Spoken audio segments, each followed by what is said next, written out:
പുരുഷന്റെ ഔറത്ത് എവിടെയാണ്? മുട്ടിനും പൊക്കിളിനും ഇടയിലാണ്. പൊക്കിളും മുട്ടും അടക്കമാണത്. ചില ആളുകൾ പൊക്കിളിനും മുട്ടിനും ഇടയിൽ നിന്ന് പറഞ്ഞു കേട്ടാൽ അവരുടെ ധാരണ പൊക്കിൾ ഇതിൽ പെടില്ല എന്നാണ്. അല്ല, പൊക്കിളടക്കം മറക്കണം, പൊക്കിളും മുട്ടും അടക്കം മറയണം. അതാണ് ഔറത്ത്. പുരുഷന്റെ ഔറത്ത് അതാണ്. അപ്പൊ വീട്ടിൽ നടക്കുമ്പോൾ തുണി എടുത്തിട്ടുണ്ട്, ചില ആൾക്കാർ ഷർട്ട് ഇടൂല, തുണി എടുത്തിട്ടുണ്ട്, അവന്റെ പൊക്കിളുടെ അടിയിലേക്കാണ് കാണുന്നത്. വീട്ടിൽ പല സ്ത്രീകളും ഉണ്ടാവും. അങ്ങനെ നടക്കാൻ പാടില്ല.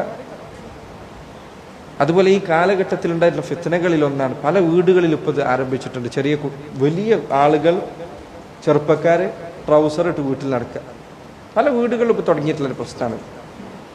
എത്രയോ ആളുകൾ പറയുന്ന പരാതികളിലൊന്നാണ്. അപ്പോൾ അവൻ്റെ പെങ്ങളുണ്ടാവും.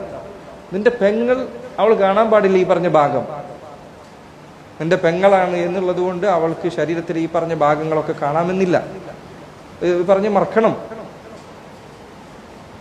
അല്ലെങ്കിൽ അടിവസ്ത്രമായി ഇടുന്ന വസ്ത്രം ഇട്ടിട്ടാണ് വീട്ടിലൂടെ ചില ആളുകൾ നടക്കുന്നത്. അത് ഹറാമാണ്.